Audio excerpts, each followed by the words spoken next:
Okay, so it's my pleasure to introduce Tim Seynnaeve, who's going to have the last lecture of the complete quadrics course.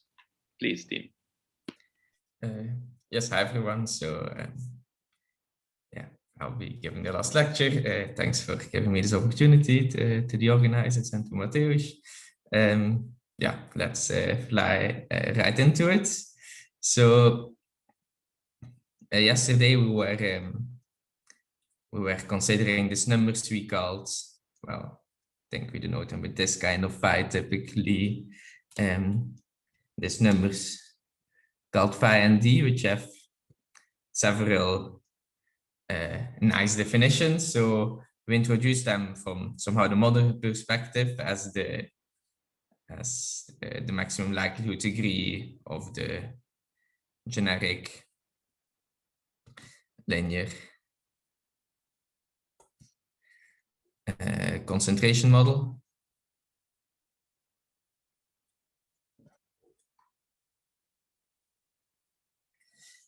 But there's also two nice purely geometric descriptions.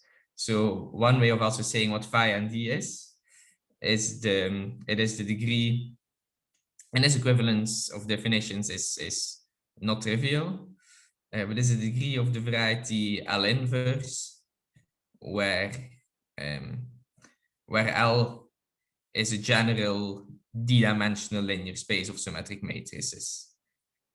So this is for me the space of symmetric n by n matrices is a general d-dimensional linear space.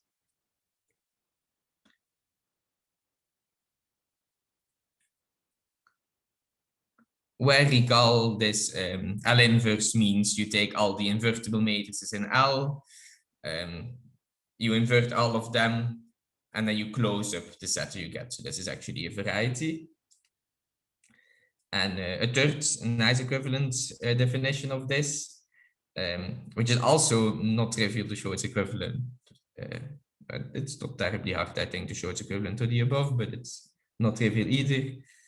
Which is the reason why these numbers were actually already studied in the late 19th century. This phi and d, it is the number of smooth quadrics in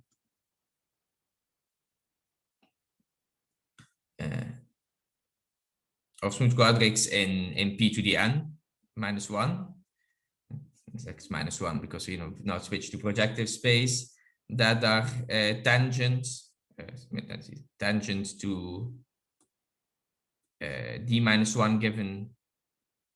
Wait a second, let me move this away to d minus 1 given hyperplanes.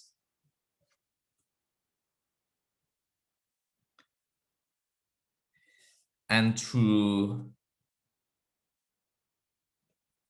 well, whatever number of given points you need to make this a finite number. So that would be n plus 1 choose 2 minus the given points. Assuming that you chose your points and your hyperplanes in general position. Then the number will also be the same, and that's phi and d. So you can pick whichever definition you like most and think about that one as the numbers we're going to be studying for today. So maybe as some examples of what was known before. So I mean, you can try to solve this problem classically by just looking at the space of all quadrics. And if you do this, you get a naive dimension count, which is n minus 1 to the power d minus 1. So that's somehow the naive count because you expect passing through a point gives a linear condition on the coefficients of your quadric. If we're now thinking about this third description here, and being tangent to a hyperplane, this gives a degree n minus 1 condition on the coefficients of your quadric. and by doing this, you arrive at this naive dimension, this naive count, which turns out to be correct if D is small, but if D is larger, basically your singular quadrics will mess things up, as we discussed in a bit more detail yesterday. So for these 4 and 5, people still managed to fix this problem. So let me just, so for D equals 4, I'm also not going to go into much detail about this now, but just to sketch it, you can, there is somehow a finite error term you can subtract, which is, I think should be a 3. And you get a formula like this.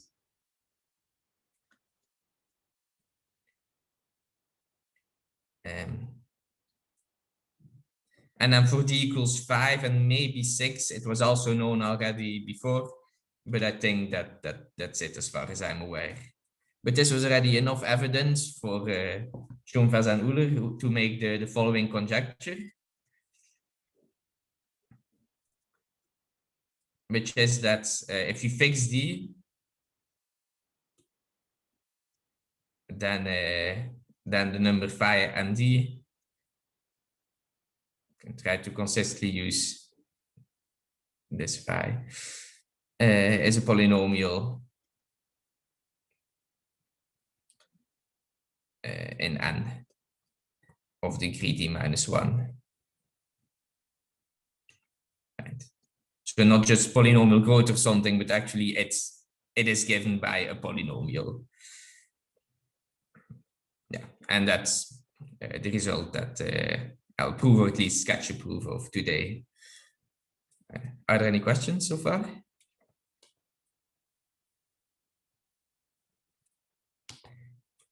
Okay, so yesterday we started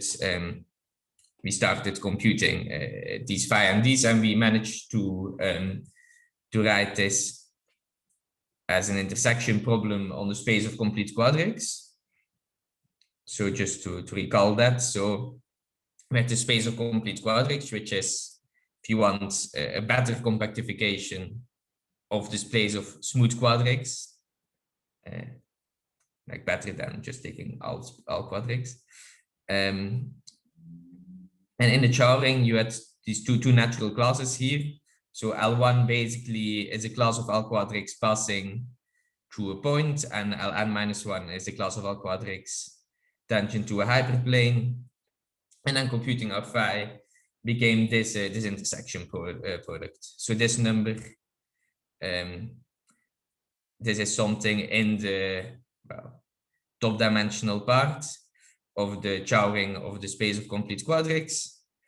And this integral here is what's known as the degree map that sends that to a number. So maybe recall, so this map is nothing more or less, or for every variety, is nothing more or less as the map that takes top degree part of the Chowring to the integers, which just sends the class of a point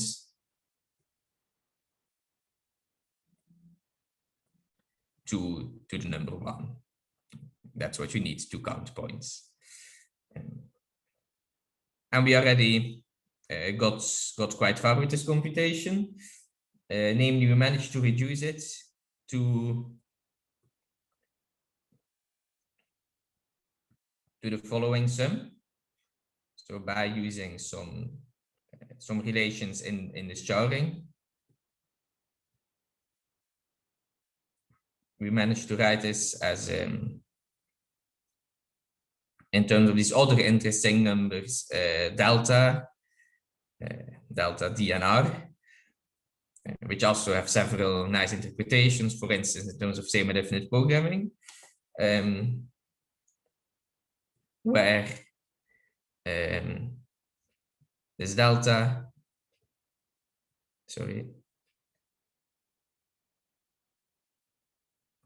there was, if you want, we defined it as another intersection product.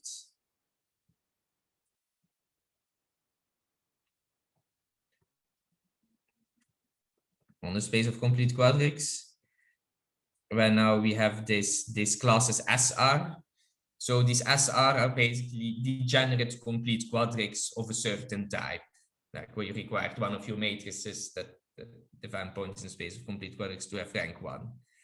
And so these, if you want, these are complete degenerate complete quadrics of a certain type, passing through a given number of points and being tangent to a given number of hyperplanes. That's geometrically what these deltas count. And then, so this was the maybe the hard proof at or the technical proof at the end of the last lecture. We managed to reduce this to some computation now just on the Chowring of the Grassmannian. So we basically first push this computation from this CQN to this SR. And then from the SR, there is a natural map to the Grassmannian. And we managed to push our computation just to the Grassmannian, which we understand. So let me just recall the result. So magically at the end of our computation, there was the definition of Segre classes appearing. And namely, they were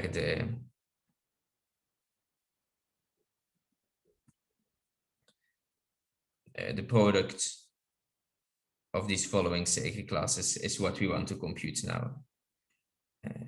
N minus R plus 1 divided by 2.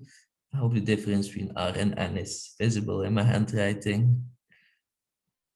If not, please ask. Yeah, and so we now want to do a couple of more steps to really make this into a combinatorial formula. So the first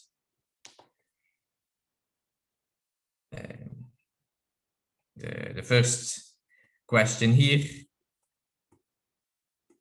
is what is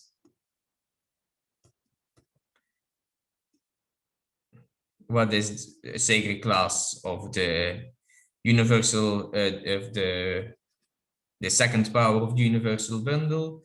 More precisely, we know that we can, because it's a class in the Chowring of the Grassmannian, we know we can write it as a linear combination of Schubert cells, and there will be like some coefficients appearing here. The question is, what are these coefficients? Okay, so that's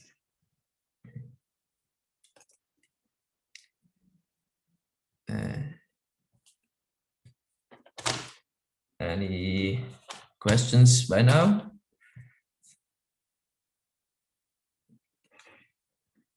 Okay, so this is just putting together things from lecture 1 and from lecture 3, but I'll go through it maybe also as a bit of a recap. So we had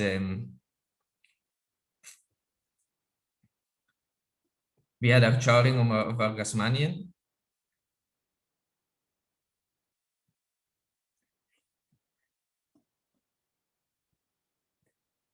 So we saw this, this is nicely given by the ring of symmetric polynomials in R variables. So this is for me the ring of the symmetric group. Modulo some ideal, namely we need to set to 0 all Schur polynomials for which the Young diagram doesn't fit in this box. So this is what your ring looks like, and explicitly this. So over here we have the Schubert classes. Over here corresponds to Schur polynomials over here. By the way, I'm not sure if we literally said this on Monday. So this is a graded ring, and well, so the degree of a Schubert class, which is the same as the degree. No, the degree is a polynomial of the corresponding Schur polynomial is just equal to the number of boxes in your Young diagram. So that's how the grading. This is how this is a graded ring. I'm not sure if he said this, so I wanted to make sure to mention it. And this,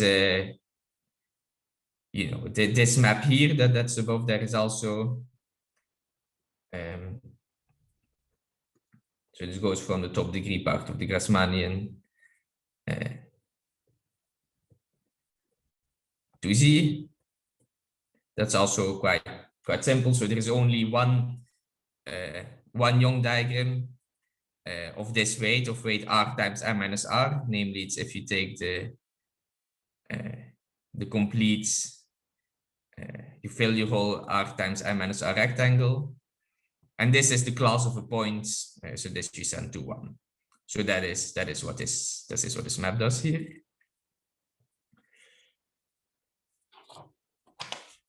And then there is one more thing that I'll need about the charting of the Grassmannian, which I'll just introduce now that we're recapping this anyway. Namely, I'll need the result of exercise 1.9.3. So maybe let's first say in general, we kind of know how to multiply two Schur polynomials, how to multiply two Schubert classes. Namely, you have to sum over all Young diagrams, and then the coefficients appearing in this are these Littlewood-Richardson coefficients.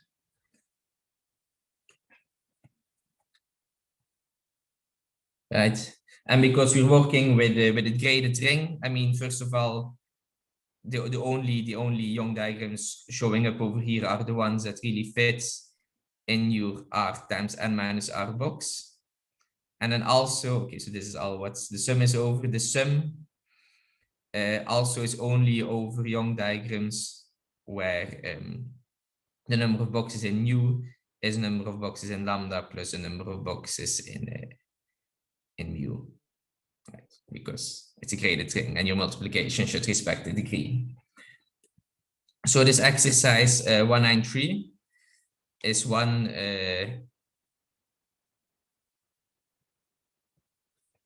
special case of this.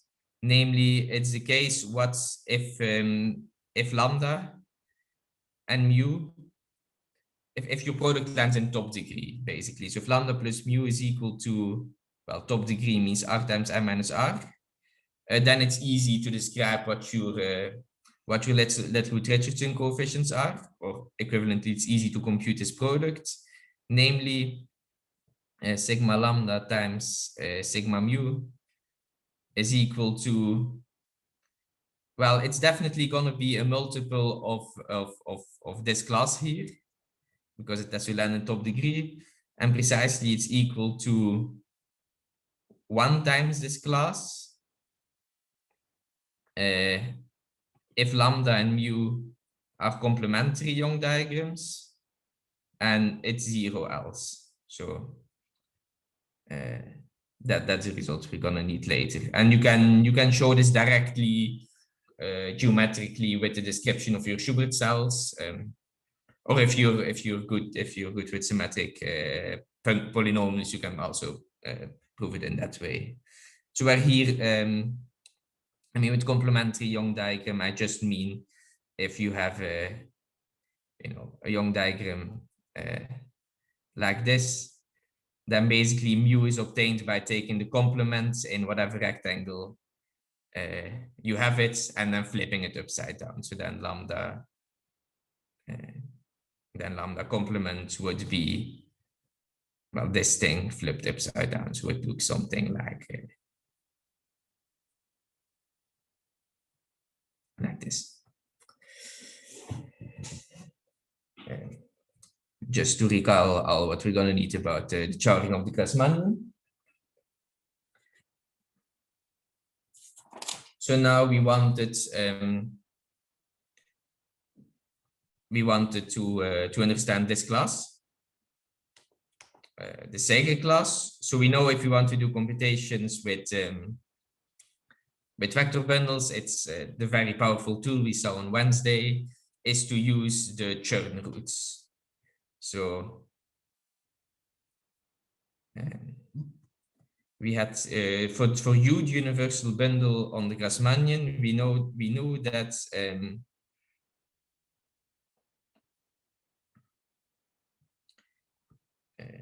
U has Chern roots minus x1 up to minus xr.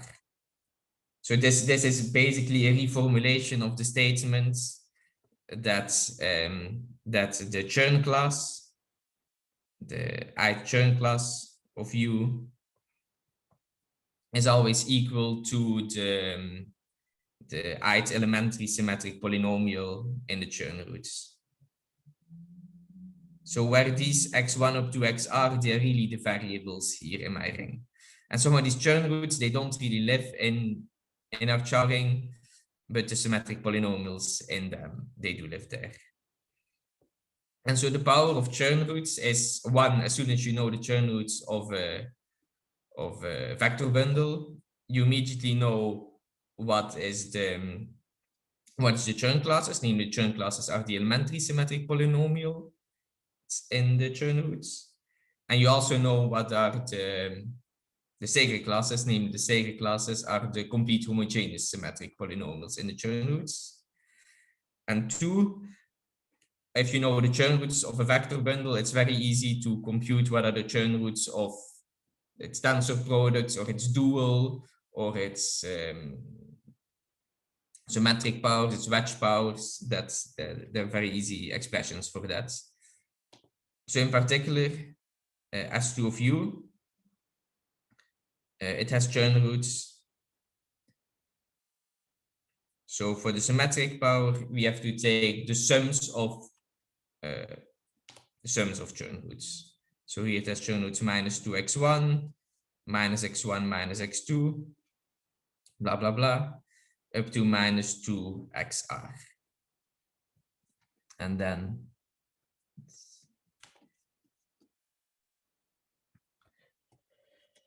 so we can express both its Segre class as a Chern class and its Chern class now in these Chern roots. So we get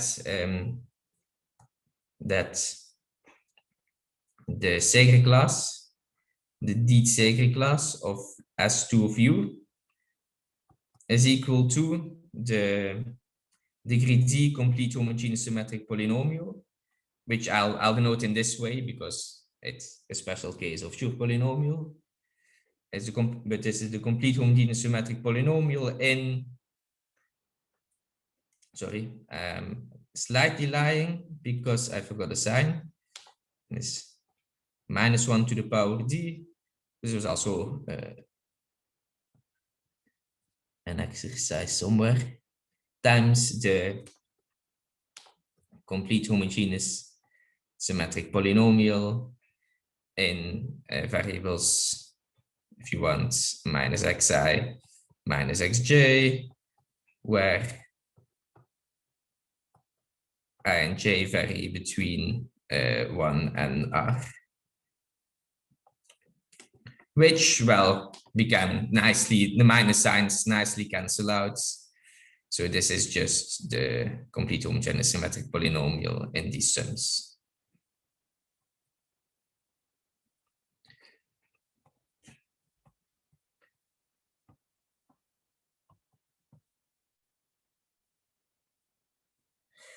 Okay, so this now gives us a fairly explicit description of the Segre class. So if you actually want to write it in a Schur basis, for now we're going to basically define away the problem. Namely, let's now for a moment switch just to the whole ring of symmetric polynomials. So let lambda be in any partition, and let's say that the number of boxes in our partition is D, and let's say that the length of our partition is R. And then I'm going to define the Lascaux coefficients.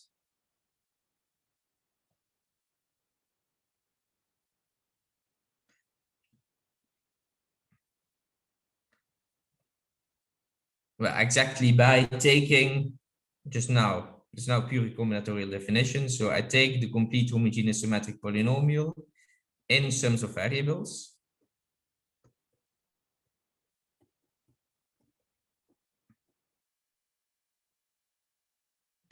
This is a symmetric polynomial, so I can write it in the Schur basis.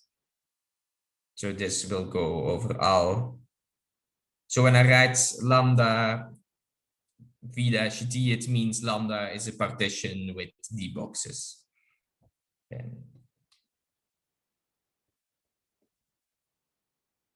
So this is a linear combination of Schur polynomials and these psi lambdas. So the Lascaux coefficient psi lambda, they are precisely the coefficients appearing in this expansion. And then by construction, basically, we now have that these are also, like by the isomorphism above and by this formula for the Segre class, these are precisely the coefficients appearing when expanding our Segre class into the Schur basis. So where now our sum is over lambda partition of d, and now we not only need the length at most r, but because we're quotienting something out, we also want the first element to be at most n minus r. So partition fits inside the box like this. Psi lambda.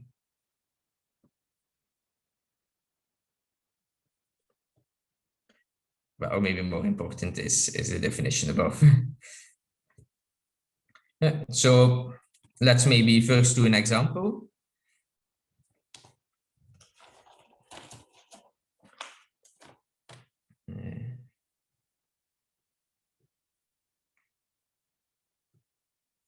So let's take r equals to 2 and d equals to 2 in the definition here above. And let's compute all the Lascaux coefficients.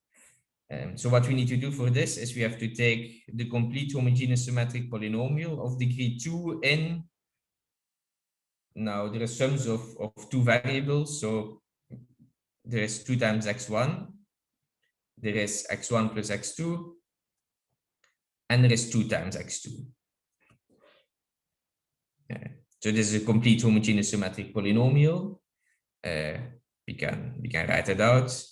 So it's 2 times x1 squared plus x1 plus x2 squared plus 2 times x2 squared plus 2x1 times x1 plus x2 plus x1 plus x2 times 2 times x2 plus, and then the final one. Okay. Yeah, so for larger partitions, this might get a bit annoying to compute in this way, but we'll see faster ways later. So if you expand this product, you should get that this is 7 times x1 squared plus 10 times x1 x2 plus 7 times x2 squared. And now we want to write this in the Schur basis. So we have to write this as a linear combination of Schur polynomials. That's also something that might in general be a bit annoying, but in this case, we only have 2 Schur polynomials of degree 2 in 2 variables. Namely, we have the one associated to this Young diagram, which is the complete homogeneous symmetric polynomial. So it's this thing.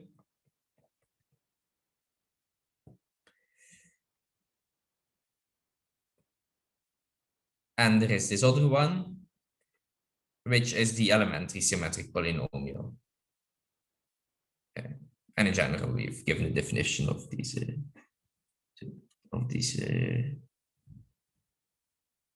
Schur functions.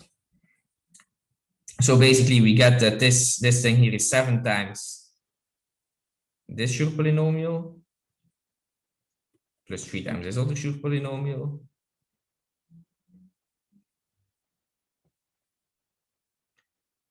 And so from this, it follows that, well, so now we have psi of, and now you have to be careful to 0.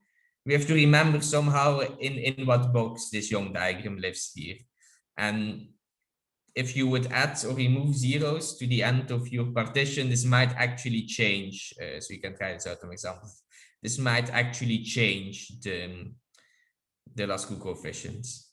So this one's equal to 7, but for example, you can check this in exercise that if you do psi 2, that this will be equal to 4.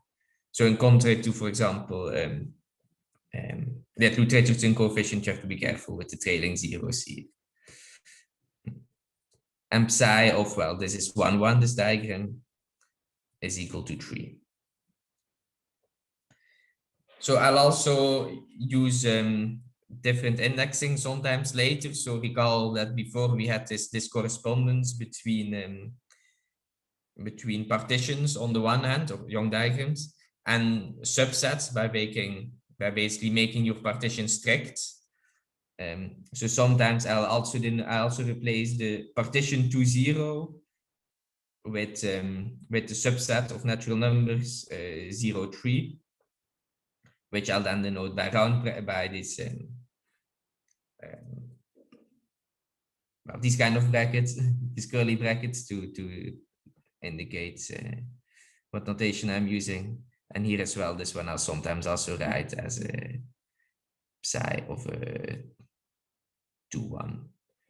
So this is the psi I notation with subsets, and this is the psi lambda notation with partitions, and both are convenient sometimes. So I'll just be using whatever is most convenient later. Just as a warning. I'm gonna quickly turn on my light because it's getting dark in here.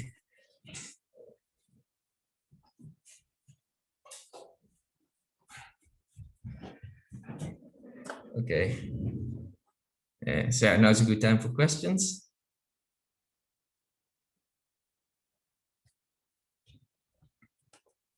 Okay. Then, so we are now happy with this sacred class.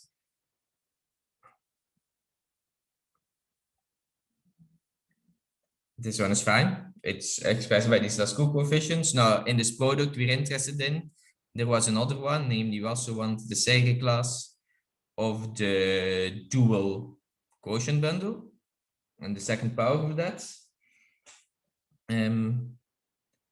How are we gonna go do that one? Well, that one you can use duality to just get this one for free as well. Namely, well, with duality I mean we had this isomorphism between the Grassmannian of R planes in V and the Grassmannian of n minus R planes in V dual. And it sends R plane lambda to what I like to call lambda perp, the space of linear forms vanishing on lambda, or which formally is the dual of this quotient here, which is a subspace of V dual. So now notice that these lambdas, they are the fibers of the universal bundle, and these quotients here, they are precisely the fibers of the dual quotient bundle. So then I hope you can believe that there's this isomorphism here, it really identifies the universal bundle on the left with the dual universal quotient bundle on the right. And also the other way around, like this goes in both ways. The dual quotient bundle on the left corresponds to or is identified with the universal bundle on the right. And moreover, we know what this thing does with our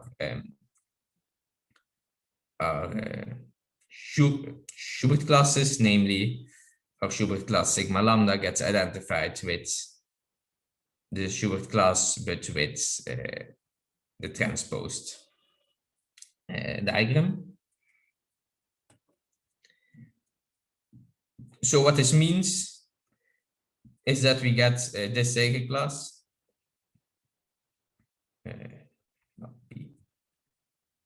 of this dual quotient bundle. We get it for free. Namely, it's also given by the Lascaux coefficients. And let's say lambda is still contained in an R times n minus R diagram, and now it's partition of B. But the only difference is that, well, in one of the two sides over here, we have to put a transpose. Okay. And so we really, now in our formula for delta, we know everything. So let's compute it. So we have delta D and R. So recall our formula with the Segre classes. Well, okay. Now once more, write this horrible, well, not so horrible. So it should be an R. Coefficient here, Segre class of S2 of U times the Segre class, and let's see, D minus some binomial coefficients minus R plus 1 choose 2 of this dual universal quotient bundle. Okay, and for now, let's, for the next line, I'll abbreviate this to A and abbreviate this to B. Oh, I notice really that, that A plus B is really R times n minus R, right? So this product really lives in the top degree, in the top degree part of the charting of your Grassmannian. Okay, so we can just spell this out with our, in terms of our Lascaux coefficients. So the sum over all lambda partition of A that fits into a suitable box of psi lambda sigma lambda times the sum overall, well, let's write mu partition of B that fit in a suitable box of psi, now mu transposed sigma mu.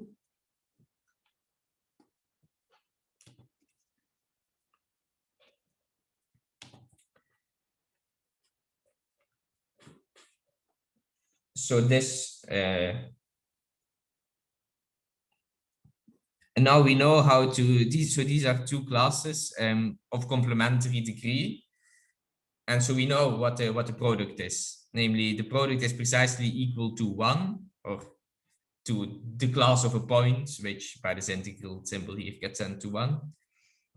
So I'm just going to say 1. It's precisely equal to 1 if lambda and mu are complementary diagrams, and 0 else. So let's do our sum just over mu. So if mu are partitions of B, well, that fits inside. So we are now fitting inside the k and R times n minus R box of, well, should be psi mu transposed. And then lambda should be the complement of mu, so we get psi mu complement. And so this is now a purely explicit combinatorial formula for delta that just uses these Lascaux coefficients and nothing else. I'll just rewrite it a bit for convenience later, and then we can go into the break. So first, I'll replace nu by its transposed. So it is still nu partition of B, but now fitting inside an n minus R times R box of psi nu, and then psi of a nu transposed complement And now I want to switch to our subset notation, because it will be more convenient to think in that language. So I'll now write I, the subsets corresponding by strictifying, if you want, the partition U. So this will, well, it's a set of natural numbers, and you can convince yourself it's really going to be contained, like the highest number you could possibly get is n-1. Then, well, the size of our subset is the number of elements in our partition, which is n-r. And then the sum of the elements in I is equal to, well, so this number should be equal to, so let's do this quickly in the corner. I think we're good on time. And that should be B minus or plus, because you strictify, you're gonna add numbers, and it should be plus n-r choose 2. Because we're adding some things to make a partition strict, and if you work that out, that should be d minus n plus r. And now the nice thing is, so this is also a fun exercise with convince yourself on examples, is that if you take a partition, you take its complement transpose. So when I take a complement, I'm really taking the complement inside some box of size r times n minus r. And I make that partition strict, then you can check that you really just get the complement in, well, the complement in the set of numbers 1 up to n-1 of your original thing, which allows us to write this formula very nicely. So now switching to subset notation, our formula for delta, so this is really just delta dnr in terms of the Lascaux coefficients. Now looks like this. And that's the formula so in the next part, we're gonna, well, first I'm gonna tell you how to compute Lascaux coefficients efficiently, and then I'm gonna use that formula to show that everything you see is a polynomial in N. So the geometry part is mostly over now, and it's gonna be combinatorics. Are there any questions? Okay, so then let's have a little break. Let's stop the recording then. Yeah. Hello, welcome back. Yeah, so we now have seen one way of computing these. So let's maybe give this section a title more on the Lascaux coefficients. So we've now seen the definition, and we can compute these Lascaux coefficients from the definition by just taking this huge symmetric polynomial and expanding it in the Schur basic and looking at the coefficients. But there are faster ways of computing it, and there are actually surprisingly many nice combinatorial formulas and recursive relations and so on between these coefficients. And I'll prove one of them and then tell you about one more. So here is one thing you can do if you try to if you're trying to find the recursion for this coefficient. So recall they were defined by taking the complete homogeneous symmetric polynomial in sums of variables. So that's the funny thing. Sorry, we go up to R and expanding it in the Schur basis.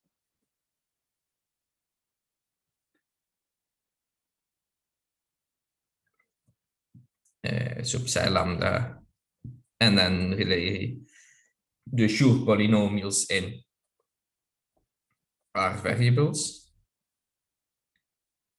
So now, one thing you can try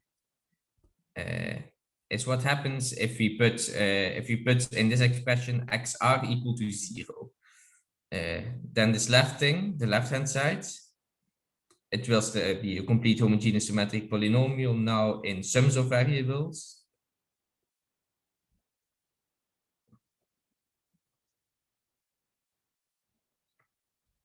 And then, sorry, where you only go up to r minus 1.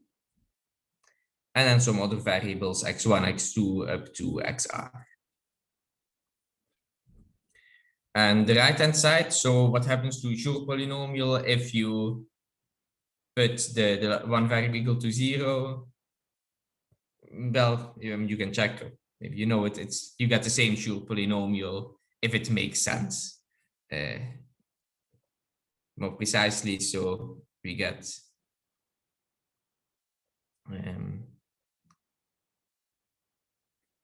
I mean, you get the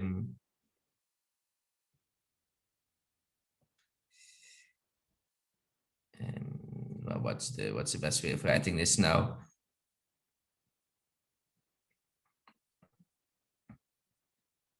Well, what you get is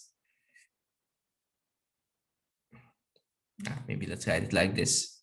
So what you get is only if the last entry of your partition is not 0, then putting the xr to 0, which is kill everything. So I have to require lambda r to be 0.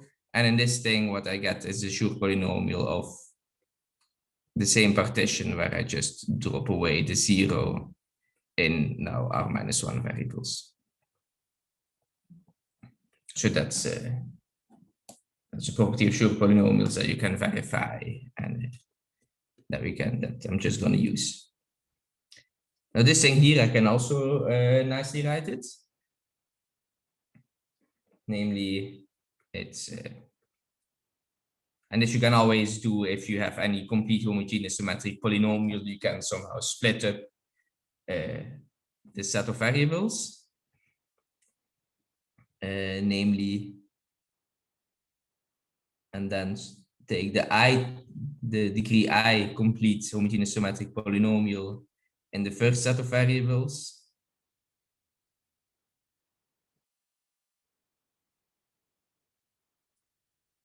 times the degree d minus I homogeneous symmetric polynomial in the second set of variables, where this should be in -1. Sorry, -1.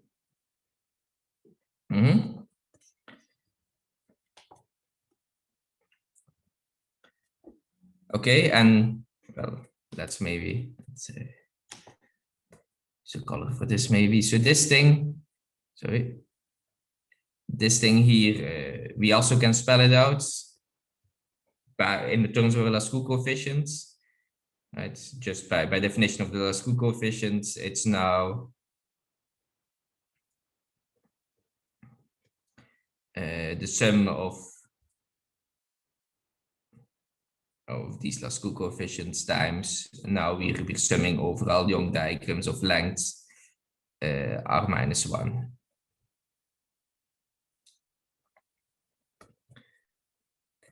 And so now if you want to expand this product now, we want to compute a sure polynomial with a complete homogeneous symmetric polynomial, which is a Young diagram that looks like this.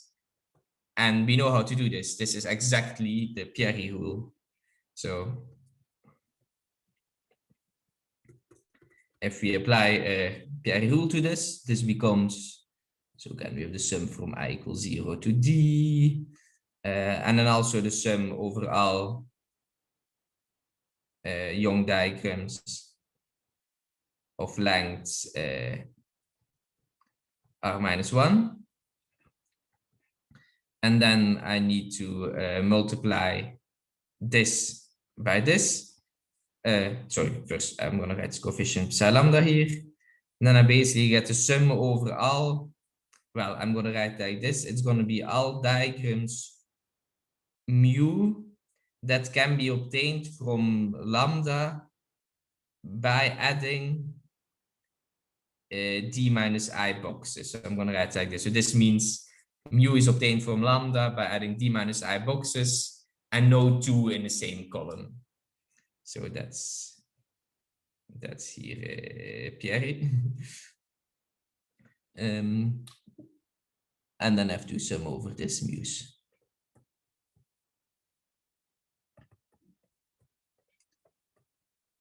Right, but what do I have now? I have here and here twice the same expression. So this is a symmetric polynomial R minus 1 variables. I have two different expressions for this. And in the Schur coefficients, in the Schur basis. And we know that any symmetric polynomial can be expanded in unique way in the Schur basis, so we can compare coefficients, and they need to be the same. So if we say take the coefficients of let's say nu, first of all in this expression here, what is the coefficients of, well, to be precise, of some Schur polynomial as nu, where now nu is a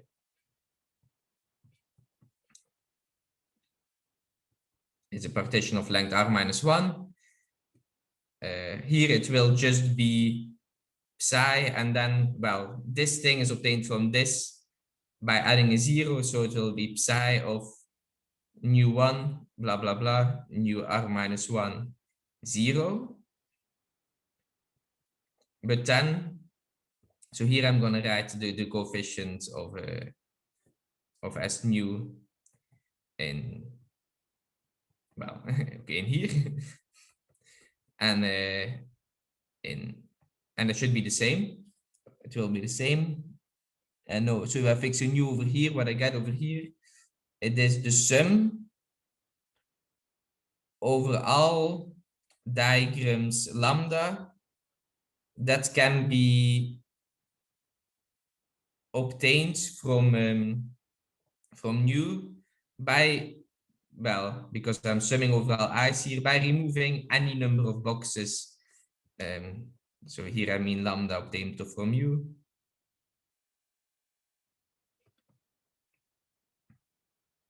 From nu by removing a number of boxes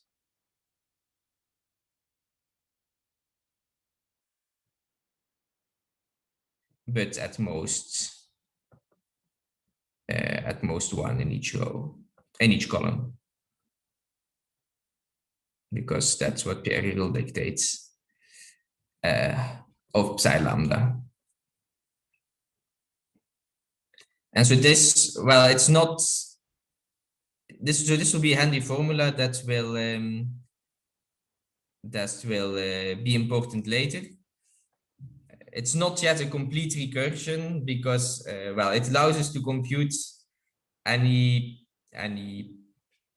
Lascaux coefficient that ends with a 0, assuming that we know all shorter ones.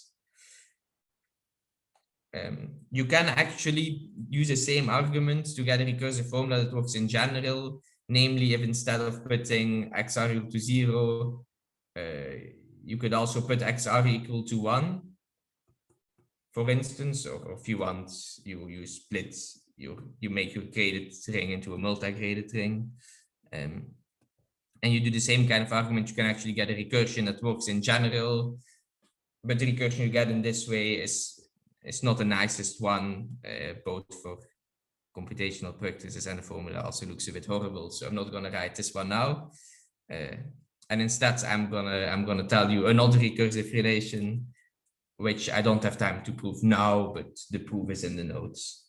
And let me just, for later purposes, you can we can rewrite this as well in the subset notation. So if you want to go to subset notation, this becomes that if you take a set, like a strict partition if you want, or a set, where whenever I write a set like this, I'll assume this is a strictly increasing sequence of integers. And if you spell this out, you get the sum over, again, shorter sets of now size only r minus 1, where these, so if you translate this Pierre rule here into subsets, it becomes quite nice. You get exactly this formula. So that's one recursive formula that we're gonna need later. So here is without proof another recursive formula.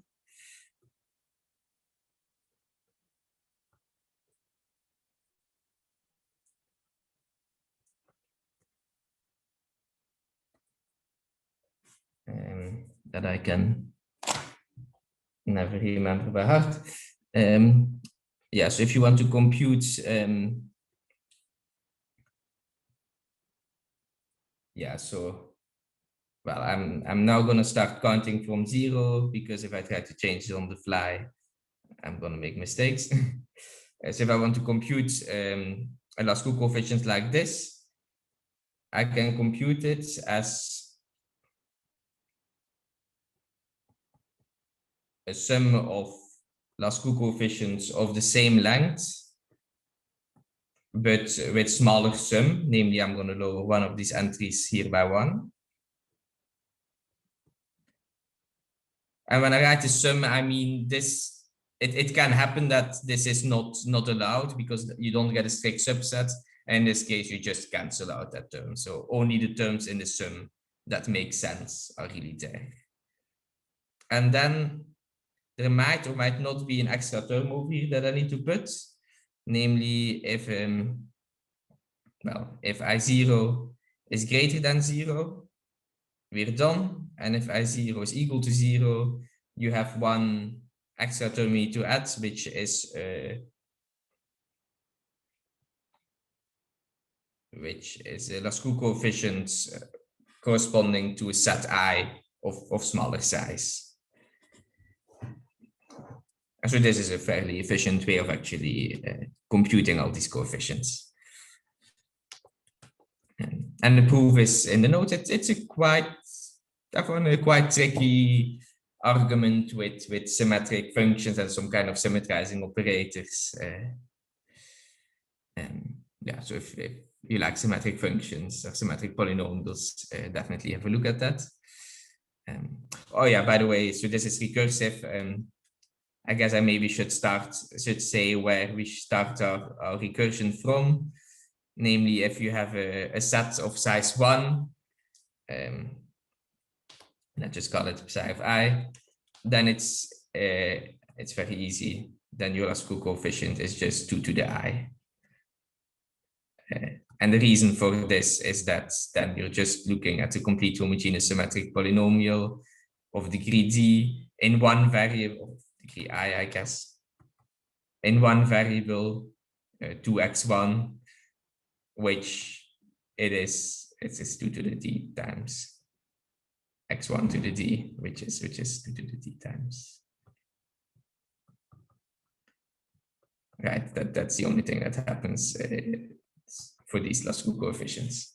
And so these two together give you a recursive formula to prove this in general.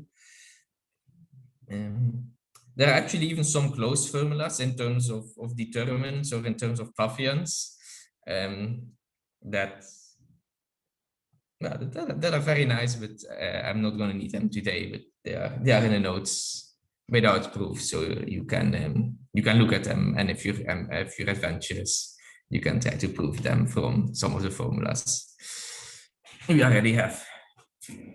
Sorry, Tim. Yeah. Is it 2 to the d or 2 to the I? Yes. I.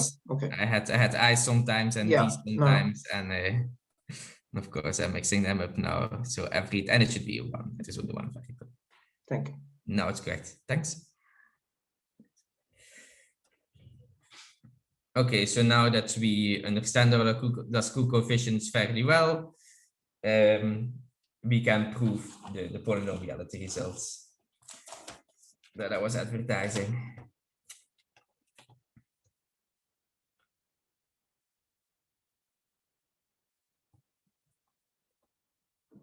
Yeah, so our theorem,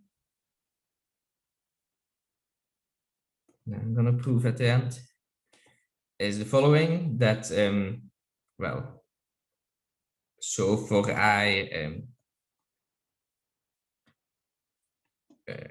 a set of natural numbers, or if you want a strict partition, and a number, we define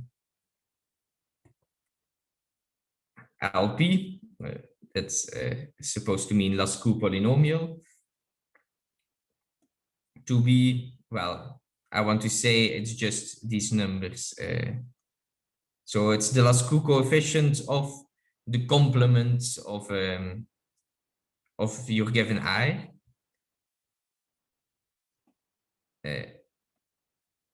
If I is a subset of n. So where recall, so for me, and this might be slightly different than other conventions, but for me, n is a set of numbers from 0 to n minus 1. And so this, yeah, so if n is large enough, this difference makes sense, and if n is too small, if n is smaller than the largest number in I, we just gonna formally put this to 0. So else. And then, okay, so this is now a definition. The theorem is that for fixed, so for fixed I, LPI is a coefficient, is a polynomial in N.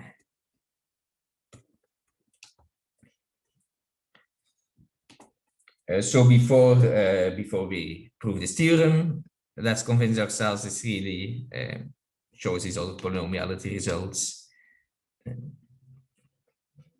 from before. So one immediate corollary, which is the reason we're interested in this theorem, is this implies that if you fix, we're fixing now D and S, and then these numbers delta. So if you want to be precise, this number delta D and N minus S, this is a polynomial in N.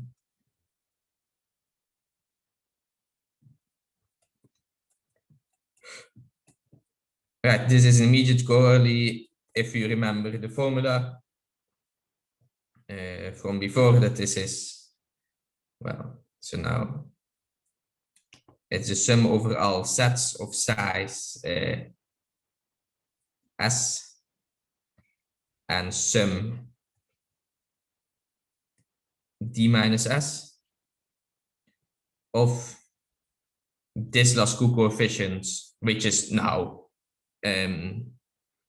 which is now fixed, and this Lascaux coefficient which varies with n,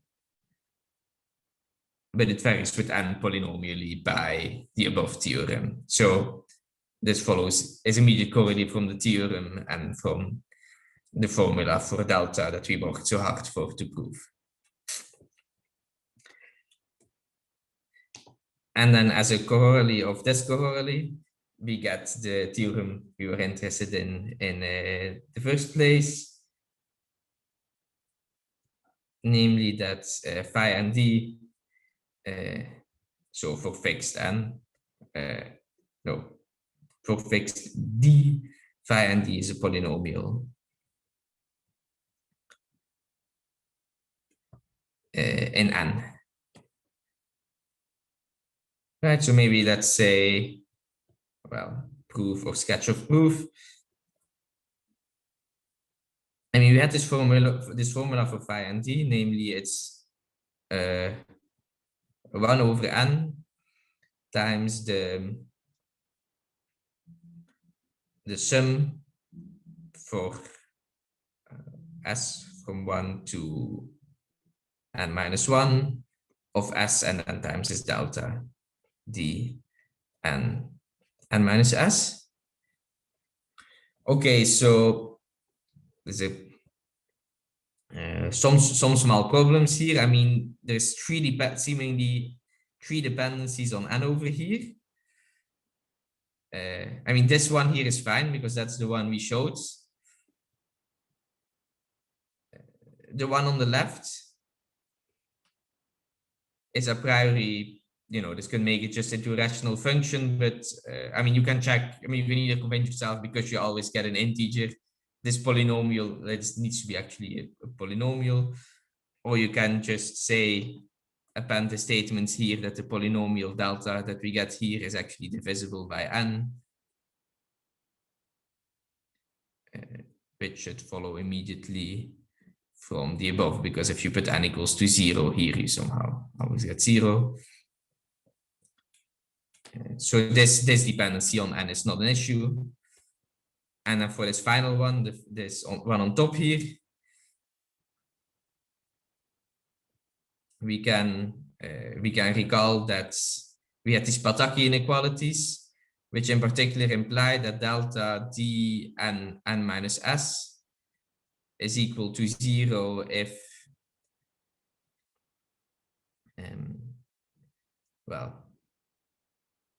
if n plus s plus 1 choose 2 is greater than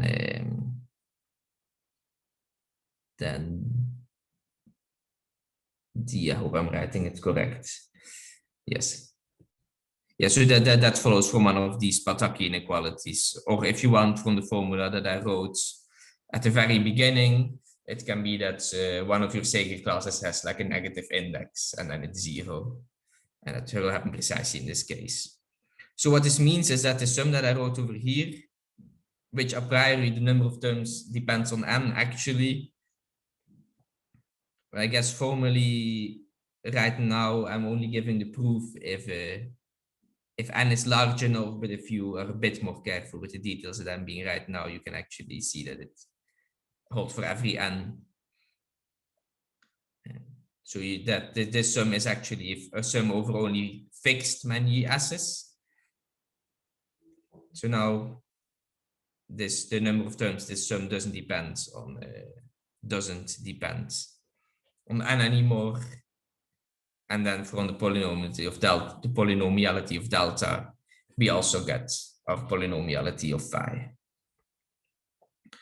So in summary, as soon as we manage to show this polynomiality of the Lascaux coefficient, we have proven this polynomiality conjecture that these numbers phi and d are polynomials. And let's stop once more for questions.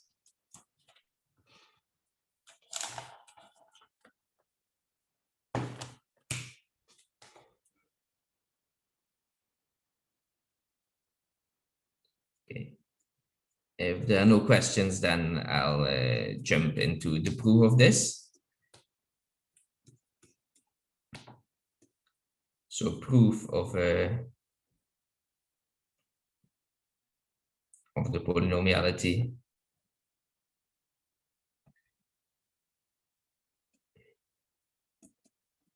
of, well, LP I of n, which is the Lascaux coefficient in the complement of I, or 0. Well, we're gonna, and this proof will actually also give an algorithm to compute these polynomials, which I'll demonstrate afterwards. So I will induct on, well, basically I'll do induction on I. More precisely, I'll first consider the size of I.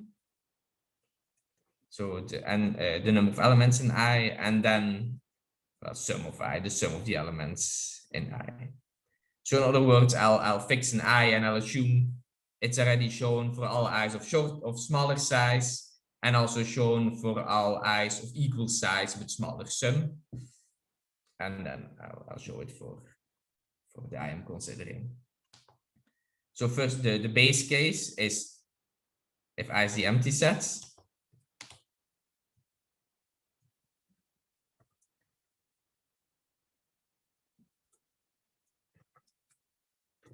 So then we have the Lascaux polynomial. No, we don't know it's a polynomial. It's just psi of, well, the whole set n, so the whole set of numbers from 1 up to n minus 1. Or if you want to write this again in partition notation, this is just the empty partition. And, well, you can convince yourself that this is equal to 1. Like we're literally just considering the complete homogeneous symmetric polynomial of degree 0 and looking at the coefficients of that, and that's just the constant 1. Or you can use one of the recursive formulas from before if you so desire.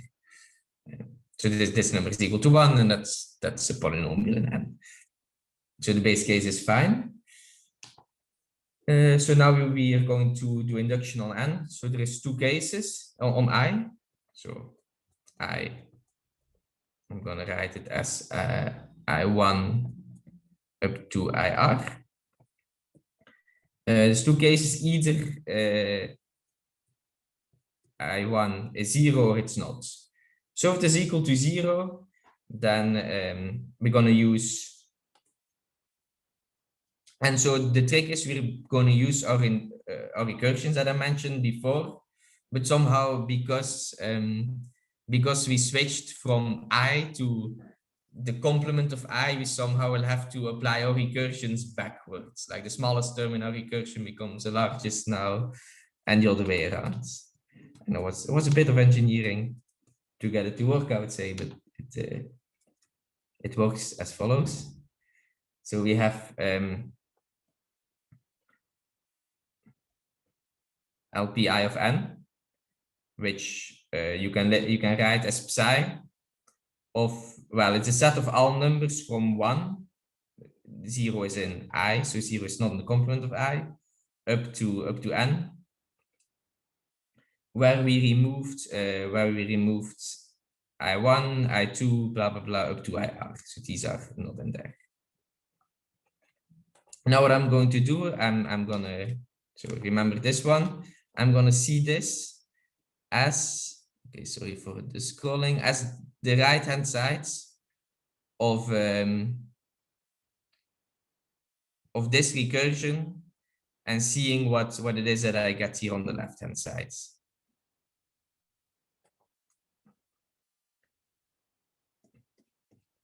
So what this becomes is, well, so there was an R plus 1, which, because I switch to the complement, will become an n minus R plus 1 times, and then the same psi, where now I just added the 0 at the beginning.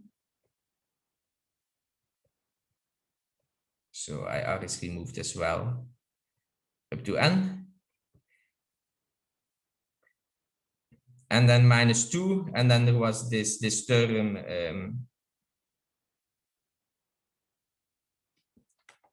this term here above that came from Pierre rule, where I basically have to lower one of the entries in I by 1, which corresponds to I'm raising one of the entries in the complement of I by 1.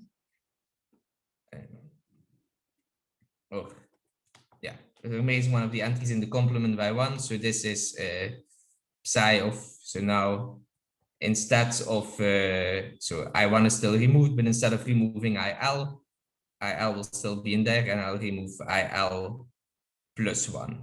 This one is now the one I remove. And then up to IR is also removed, and everything else in there up till n. So what this is, now you can go back, spell this back out in terms of Lascaux polynomials.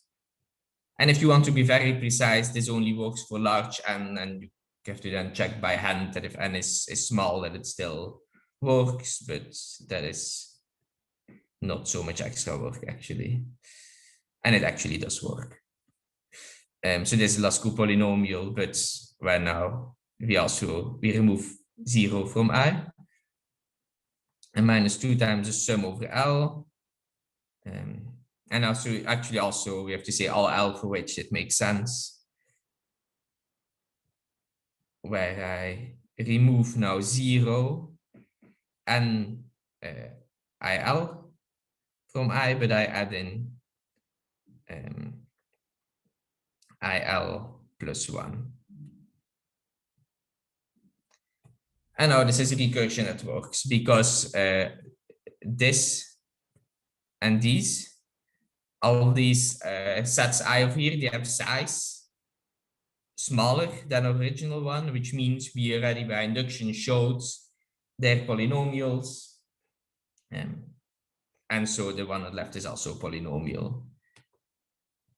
Actually of degree 1 higher than, probably of degree 1 higher than this thing here. And I'm going to say a bit more about this at the end.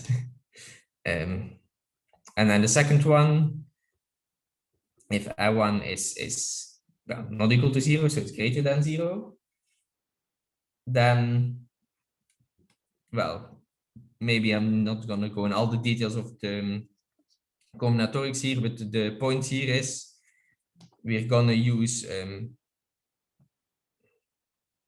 going to put this here for later. We're going to use this recursion here. The first one that I proved. So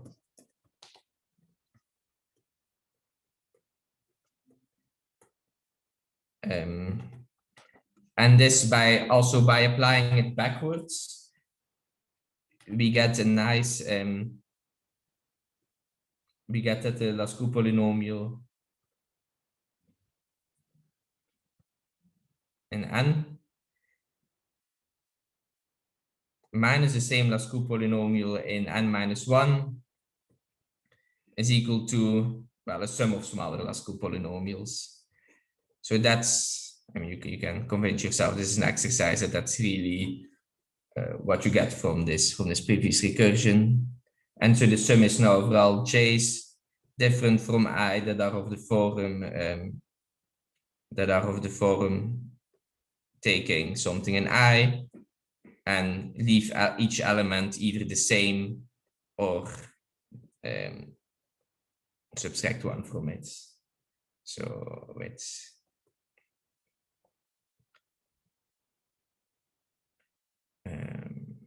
every coefficient here is 0, 1. So if you go to the combinatorics, this is what you get. And again, these things on the right, we know by induction that they're polynomials. And so, well, and then you can somehow, you can show, you can then expand LPI of N, as in a way like this.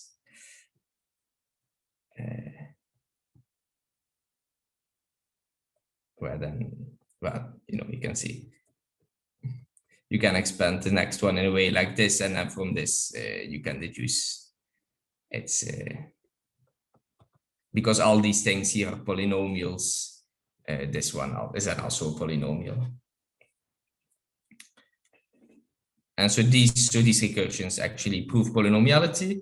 So let me demonstrate that.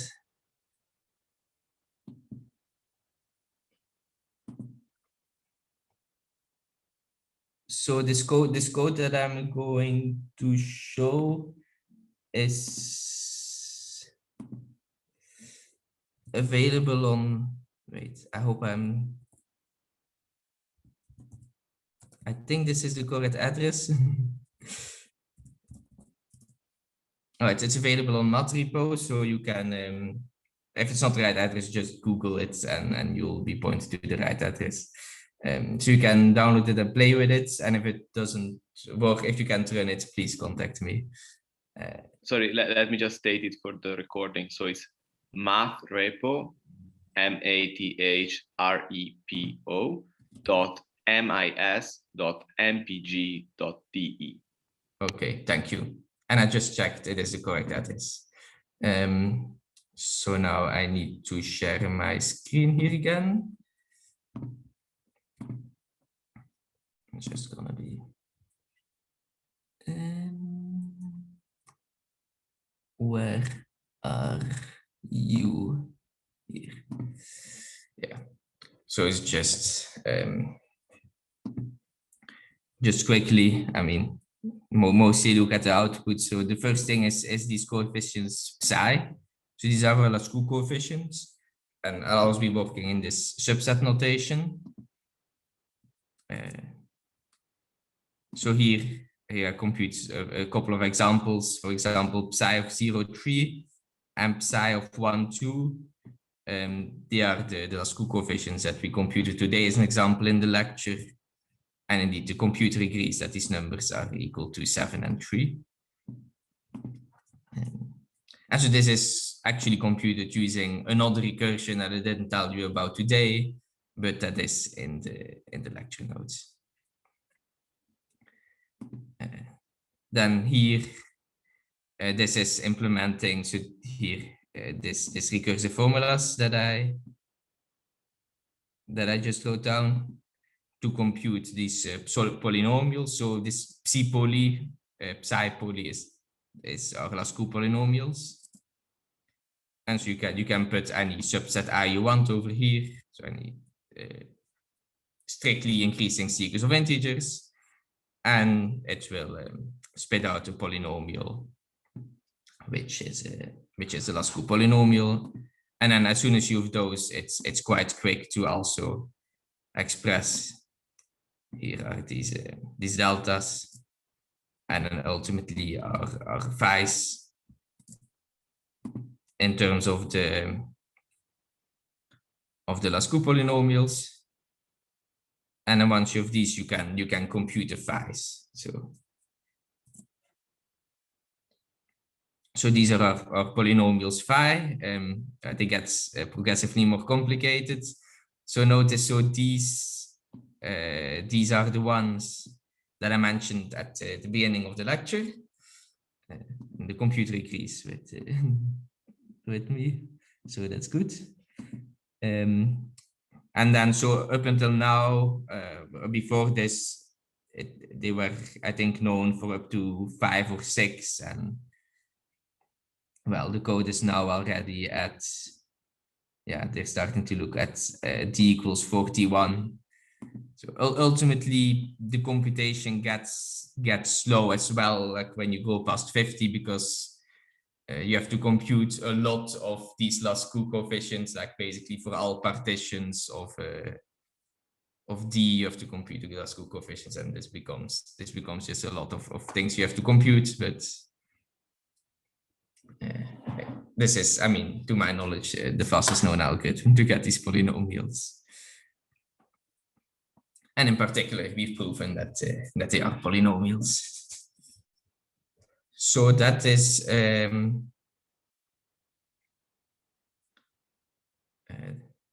that's what I want to say. So we can now go over to well, let me first once more ask for questions. I'll share my.